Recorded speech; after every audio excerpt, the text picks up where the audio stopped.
बिस्मिल्लाहिर्रहमानिर्रहीम, अस्सलाम वालेकुम। मैं हूं करामत मुग़ल और आप देख रहे हैं रिपोर्टर्स डायरी।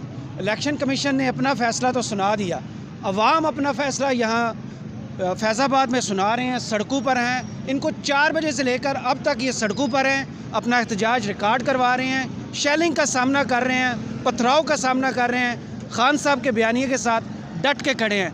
खान साहब के खिलाड़ी रिजवान भाई हमें नज़र आए हैं, तो हमने कहा क्यों ना आपकी मुलाकात रिजवान भाई से करवाई जाए। रिजवान भाई, ये क्या हो गया एकदम से खान साहब को नाअहल करके? किसने इतना बड़ा रिस्क ले लिया अवाम के गुस्से का? वो आपने आज देखा नहीं, मेरा ख्याल जिसने रिस्क लिया था उसकी दौड़ लगती हुई देखी है आपने।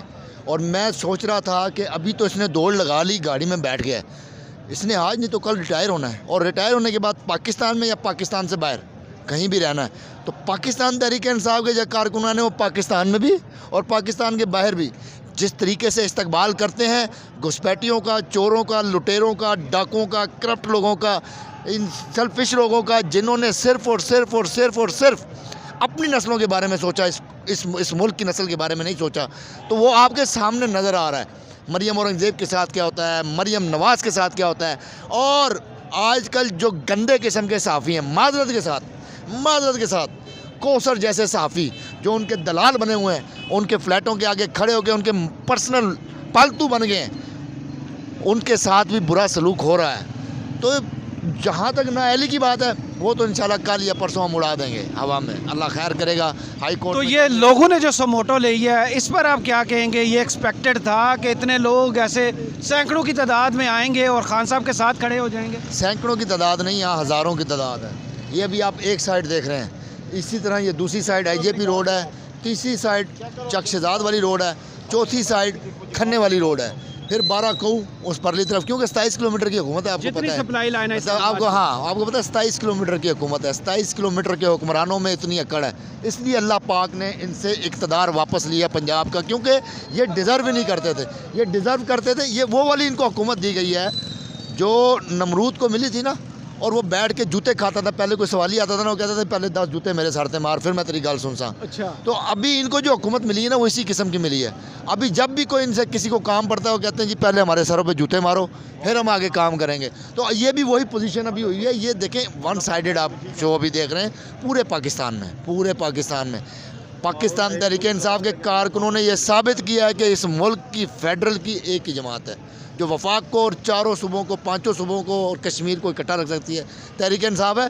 और उसका जवाब आज तहरीक इंसाफ के कारकुनों ने दे दिया, अब आवाज़ बुलंद दे दिया और चीख के बताया कि इमरान खान हमारे दिलों के अंदर रहते हैं।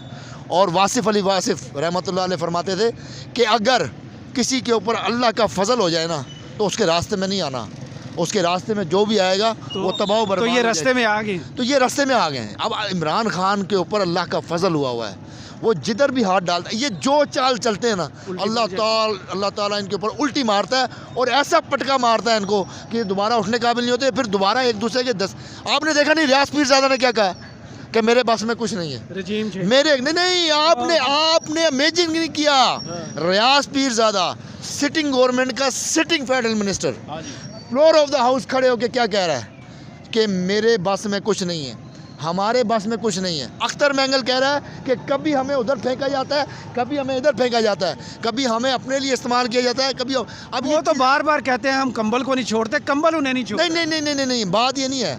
इनको just like a tissue paper, और टिश्यू पेपर भी वो जो टॉयलेट में रोल लगा होता है, टॉयलेट रोल नहीं होता। हाँ। ऐसा ये इस किस्म के गंदे लोग हैं, इनका किरदार इतना गंदा है कि ये इस्तेमाल हुए हैं ना, अवाम के अंदर टक्के की औकात इनकी नहीं रही, टक्के की औकात। तो आप दूसरा बताएं, मरियम नवाज़ काफ़ी अरसे से अपने अंकल से फरमाइश कर रही थी खान साहब को नाअहल करने पर, ये उसकी फरमाइश पूरी हुई है या कोई केस में कमी रह गई है खान साहब की तरफ से? अब बात ये है कि मरियम नवाज़ की आप जो बात करते हैं, मैं उसके बारे में बात करना पाकिस्तान तहरीक इंसाफ के कारकुन की तौहीन समझता हूँ, क्योंकि वो एक मसनूई सर्जरी ज़दा लीडर बनी हुई है। उसके पास कोई ऐसी चीज़ नहीं है जहाँ से वो लीडर अपने आप को साबित करे। प्लेट में रख के उसको दी गई, लेकिन वो भी उससे नहीं संभली। उसने पाकिस्तान तहरीक इंसाफ की कंपेन की, पाकिस्तान के अंदर रह के, पाकिस्तान तहरीक इंसाफ की कंपेन की पाकिस्तान के अंदर रह के। वो जिधर जलसा करती थी, गिलगित बल्तिस्तान में वो स्कर्दू में जलसा कर रही है खड़ी हुई, हज़ारों लोग खड़े हो कहती मैं स्कर्दू की बेटी हूँ, कश्मीर जाके मैं कश्मीर की बेटी हूँ, गिलगित बल्तिस्तान में उसकी बेटी हूँ, बलोचिस्तान में उसकी बेटी। किधर एक तो टिक यार, कहीं एक जगह टिक तो सही। इतनी मुनाफकत भी अच्छी नहीं होती। फिर होता क्या है, उनको जब वोट पड़ते हैं तो उनका नंबर ही कोई नहीं आता। लोगों ने उनको, जैसे वो मुख्तलिफ टोपियाँ पहनती थी ना, बलोचिस्तान की, गिलगित बल्तिस्तान की, KPK की, पंजाब की, कश्मीर की, उनको किस सारे वोटरों ने टोपी पहना दी, टोपी पहना दी या टोपी दे दी, जैसा भी हुआ बहरहाल।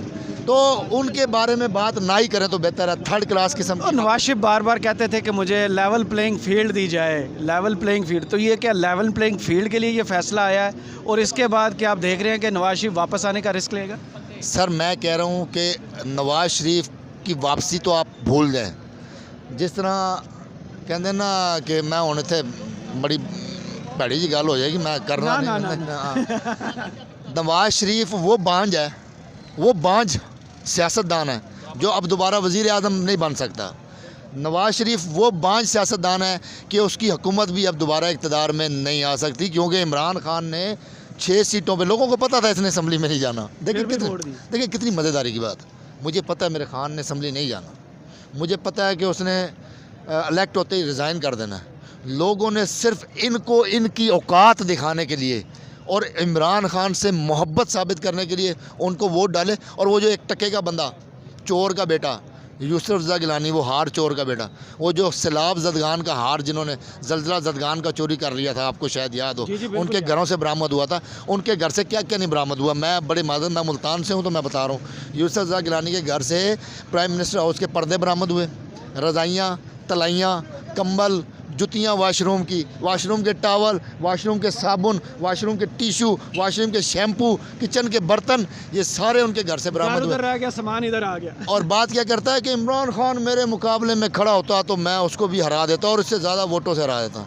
और मुँह और मसूर की दाल, किसी छोटे चोर के छोटे बेटे को हया कर, तू शुक्र अदा कर कि तुझे सीट मिल गई है। और किस तरीके से मिल गया कि PTI ने PTI को हरा दिया, नहीं तो तेरी औकात वहाँ काउंसलर बनने की भी नहीं है। जिस तरह की तू गुफ्तगू करता है, तुझे मेरे जैसा कोई टकरे तो वो जवाब दे। हल्के में खड़े हो गया था यूसुफ रज़ा से, तू साढ़े आधा प्यो है, पहले अपने आप अपना DNA चेक करा ले, फिर बाकियों तक जाई, तेरी मेहरबानी। बहरहाल इमरान खान की शोहरत, वो हमने एक मैट्रिक्स फिल्म देखी थी काफ़ी अर्से पहले ना, इंग्लिश फिल्म थी मैट्रिक्स। उसमें एंड में ना वो हीरो खड़ा होता है तो उसकी तरफ ना फायर करते हैं, वो मशीनी बंदे होते हैं। अब जब उसकी तरफ सारी गोलियां फायर होती हैं तो वो ऐसे हाथ करते हैं तो वो गोलियां वहाँ रुक जाती हैं। आप जाके वो सीन देखिएगा, या हो सकता है तो इसमें डाल के दिखाइएगा लोग, वो ऐसे करता है ना तो गोलियां वहीं रुक जाती हैं। और फिर वो ऐसे पकड़ के उसको गिराता है, बाकियों को इशारा करता है, वो गिर जाती हैं। तो खान का लेवल वो आ गया कि जो भी इसकी तरफ गोली चलेगी, खान ऐसे रोकेगा, पकड़ेगा, गिराएगा, इशारा करेगा और सबको गिरा देगा। उसके लेवल तक he is the one, he is the one in for this time in Pakistan. मतलब कोई मुकाबिल नहीं, दूर तक, बल्कि बहुत दूर तक। सही। तो अब दूर दूर तक इनका फैंटा, रियाज पीरज़ादा की बेबसी, अख्तर मैंगल की बेबसी, मतलब हमें बिठाया गया, हमें रजीम से जो खान साहब ने बताया था, जो चीख चीख के जलसों में लोगों को बताया था, वो रो रो के floor of the house minister होने के बावजूद रो रो के वहाँ बता रहे हैं। तो इंशाल्लाह ये जुनून अब खान को दोबारा ऐवान के इक़्तिदार में बिठा कर ही दम लेगा। बहुत शुक्रिया रिजवान साहब। बहुत शुक्रिया।